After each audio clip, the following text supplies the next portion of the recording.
अच्छा, मुझे बताइए कि आपने देश के होम मिनिस्टर के लिए कहा, होम मिनिस्टर ने कहा कि हम खालिस्तान की सोच को पनपने नहीं देंगे, अभी कुछ दिन पहले इंटरव्यू में। तो आपने कहा कि फिर इंदिरा गांधी जैसा हाल कर देंगे। ऐसा मैंने नहीं कहा, आपके बारे में मिसकोट किया गया ना, वही प्रॉब्लम क्या है कहा बीजेपी। आपने? मेरी बात सुने, होम मिनिस्टर ने कहा कि हम खालिस्तान की मूवमेंट को क्रश कर देंगे, पनपने नहीं देंगे उसे। मैंने कहा कि वेलकम, बट उसके कॉन्सिक्वेंसेस हो गए जो हुए थे तब। इंदिरा गांधी का murder was not just only consequence, एक जेनोसाइड था सिखों का, 10 साल की मिलिटेंसी का पीरियड था पंजाब में। तो हमें ये नहीं बात करनी चाहिए कि सिर्फ एक इंदिरा गांधी का मर्डर ही कॉन्सिक्वेंसेस है और होम मिनिस्टर को मैं थ्रेट देने की पोजीशन में हूं। होम मिनिस्टर को यह बात डेमोक्रेटिकली कहनी चाहिए कि हम पनपने नहीं देंगे। जब सुप्रीम कोर्ट कहता है, आप बताएं सुप्रीम कोर्ट बड़ा है कि होम मिनिस्टर बड़ा है? सुप्रीम कोर्ट कहता है खालिस्तान की सोच, देखिए ये तो किसी भी सरकार का फर्ज है कि वो देश की इंटीग्रिटी को इंटैक्ट रखेगी। पर देश की सरकार का ये फर्ज नहीं है ना कि वो होम मिनिस्टर ये बोले कि हम हिंदू राष्ट्र की सोच को पनपने नहीं देंगे। बोल के दिखाएं। मैं हिंदू राष्ट्र का समर्थक नहीं हूं, लेकिन चूंकि हम इस बारे में बात कर रहे हैं, हिंदू राष्ट्र भारत के किसी टुकड़े को अलग करके और उसे हिंदू राष्ट्र बनाने को नहीं कहता। और एक बात, भारत की लिमिट्स के अंदर ही हिंदू राष्ट्र की बात की कल्पना करता है। मेरी बात सुन, खालिस्तान की तरह नहीं। मेरी बात सुन लो, और मैं उसका समर्थक नहीं हूं। मेरी बात सुन ले आप। ये कहना कि सबकी आइडेंटिटी को डिसॉल्व करके एक आइडेंटिटी खड़ी कर देना, जियोग्राफिकल एरिया सेम रहने देना, जहां ये कहना कि हमें एक अलग होना है, दूसरों को अफेक्ट नहीं करना। एक सेकंड सर, दोनों से बड़ा सर, एक सेकंड, आप खालिस्तान की मांग कर रहे हैं, खालिस्तान में डाइवर्सिटी होगी? हाँ, कैसे? खालसे राज में डाइवर्सिटी है। खालिस्तान की जो डाइवर्सिटी है, हम पंजाबी एथनिसिटी पे या हमारा एम्पायर जो गया है उस पे राज मांग रहे हैं ना हम लोग, और उसमें डाइवर्सिटी क्यों नहीं है? सिख तब 9% थे जब महाराजा रंजीत साहब, और बीच में 20% तक उनकी पॉपुलेशन गई सिखों की जब राज का पीक था। तब हिंदू दीवान मोहकम चंद थे जो एलआई थे, महाराजा रणजीत सिंह के साथ मिनिस्टर थे, हैं, और बहुत से मुस्लिम मिनिस्टर थे। डाइवर्सिटी तो आज भी है। वो डाइवर्सिटी आपको इंडिया की सरकार में क्यों नहीं मिल रही ना? अगर कॉन्स्टिट्यूशन में लिखे होने से इंडिया की भारत की सरकार में कैबिनेट मिनिस्टर हरदीप सिंह पुरी सिख है। नहीं, अफगानिस्तान से जब गुरु साहब के स्वरूप लाए जा रहे थे और वहां से बचाकर लाने पड़े थे, अपने सर पर शीश पर लेकर के एयरपोर्ट से लाए थे। मेरी बात सुनो, हरदीप सिंह पुरी सिख आइडेंटिटी पे तो कॉम्प्रोमाइज कर चुके हैं। उनको यही पूछ लें कि सिख सनातनी है कि नहीं है, यही पूछ लें। सबसे बड़ा इशू था इस पे आके खड़ा। आपको क्या झगड़ा है हिंदुओं से? हिंदुओं से कोई झगड़ा नहीं। उससे क्या झगड़ा है? हम जो है नहीं तो हम क्यों माने? मैं अगर आपको बोलूं हम मुस्लिम है, आपको गुस्सा आएगा? मैं मुसलमान नहीं हूं। नहीं है ना? मैं इंपोज करूं भी आप हैं, मैं लॉ पे लिख दूंगा मुसलमान की कोई शाखा है, आपको गुस्सा आएगा ना चीजों पे? नेचुरली एक टाइम आएगा जब आप इन चीजों आपको प्रोवोक करने लगेंगे। सो मैं वही कह रहा हूं, let's not define each other, let's not define कि हमारे गुरु कौन थे। हमारे गुरु जो थे उन्होंने क्लियरली बानी में लिखा हुआ है, ना हम हिंदू ना मुसलमान, और इससे क्लियर क्या हो सकता है?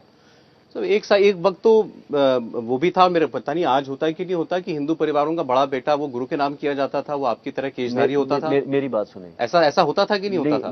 मुझे ऐसे इसके कोई हिस्टोरिकल इवेंट नहीं मिलते। आर्य समाजों ने ये यूज किया, एक हिंदू है एक आर्य समाजी भी है। नहीं, ये ऐसा होता था, मैं इसलिए कह सकता हूं कि मेरे परिवार में पीछे हुआ है। सिक्खी को डिल्यूट करने के लिए एक प्रोसेस शुरू किया जिसमें यह था कि जो लोग सिख बन जाते थे they were still practicing Hindu practices. उसमें क्या होता है आपको बताता हूं। अभी सिखों का एक कोड ऑफ कंडक्ट है, पूरा कोड ऑफ कंडक्ट है, ये हम लोग नहीं कर सकते। आइडल वर्शिप हम लोग नहीं कर सकते।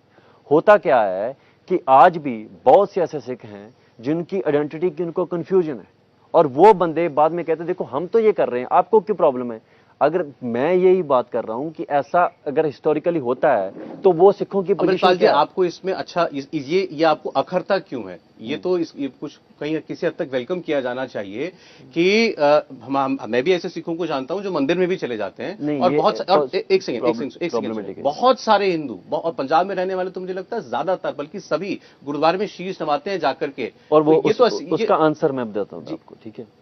एक कोड ऑफ कंडक्ट है हिंदू का, आदर भाव है ये। नहीं, आदर भाव की बात नहीं है, हिंदू का एक अपना कोड ऑफ कंडक्ट है। हिंदू का कोई कोड ऑफ कंडक्ट नहीं है ना? ठीक है, वो गुरुद्वारे में जा सकते हैं। सिखों का तो है। हमें गुरु साहब कहते हैं गल पाथर कैसे तरे इसका, जो आदमी बुत परस्ती करता है वो भव सागर से पार नहीं गुजर सकता। तो हमारा मंदिर में जाना प्रोहिबिटेड है। कोई सिख जाता अपनी कैपेसिटी पे जाता है, गुरु इज नॉट अलाउइंग दैट। भगत कबीर की बानी में आपने सब कुछ पढ़ा होगा, है गुरु ग्रंथ साहिब जी की बानी में सब कुछ पढ़ा होगा। सो ये है कि प्रॉब्लम यही है, हिंदूज का कोड ऑफ कंडक्ट ना होने की वजह से उनको लगता है सिखों का भी नहीं होना चाहिए।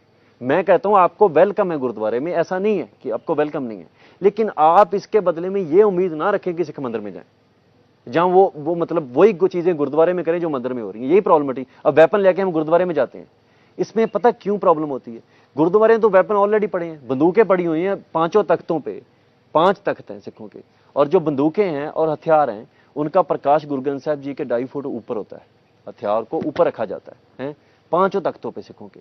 और वो क्या सिंबल है? हमारे तो गुरु गोविंद सिंह जी कहते हैं अस कृपान खंडो खड़ग तुबक तबर आर पीर सैफ सुरोही साहिथी, यह है हमारे पीर। जो शस्त्र हैं यही हमारे पीर हैं, यही देवी हैं, यही देवते हैं हमारे, ये हथियार जो है। आप बता सकते हैं कौन से दौर में ये बात कही गई होगी?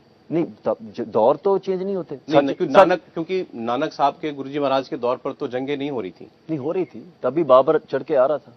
बाबर ने जब हमला किया, गुरु नानक साहब पता क्या बोलते हैं? गुरु नानक साहब ने तो शस्त्रों की उन्होंने बात की, युद्धों की शस्त्रों की बात की है। जाओ तो प्रेम खिलन का चाओ, सिर तर तली गली मेरी आओ, इत मार्ग पैर तरी जय, सिर दीजय कांड न कीजिए। Guru Nanak Sahab ji says if you want to come with me make sure you are not afraid of death. आप अपना शीश अपने तली पे धर के आए, इस मार्ग पे चलना है, सिर दे दें, पैर पीछे नहीं आपने उठाना।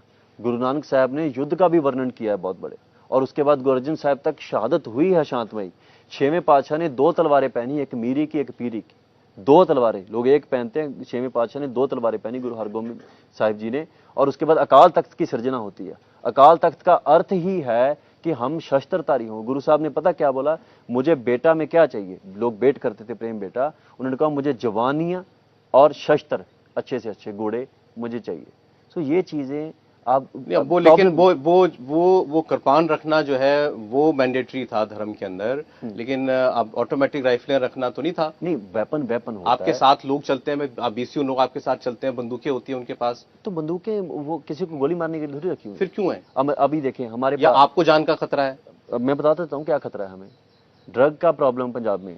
ड्रग आप मानते हैं $1 बिलियन इंडस्ट्री, बहुत बड़े स्मगलर्स हैं ड्रग के, ड्रग लॉर्ड्स भी होते हैं, उनके पास सब क्राइम करने की कैपेसिटी होती है।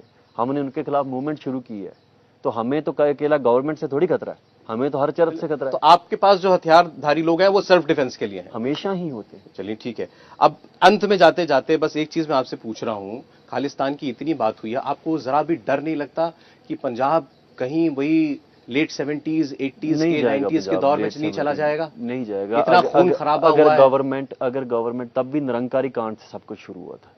निरंकारी बहुत सारी वजह हो सकती है। नहीं, आज भी देखे इनजस्टिस जो होता है ना, अगर हमें कोई भी जो एस्टेब्लिशमेंट के लिए लड़ रहा बंदा, इंडिया एस्टेब्लिश्ड है, हम एस्टेब्लिशमेंट के लिए लड़ रहे हैं, ये मान ले हम लोग हैं, कोई भी एस्टेब्लिशमेंट के लिए लड़ रहा बंदा वायलेंट रास्ते पे चलना नहीं चाहता, ये उसकी प्रायोरिटी कभी नहीं होती, ये उसकी लास्ट ऑप्शन हो सकती है।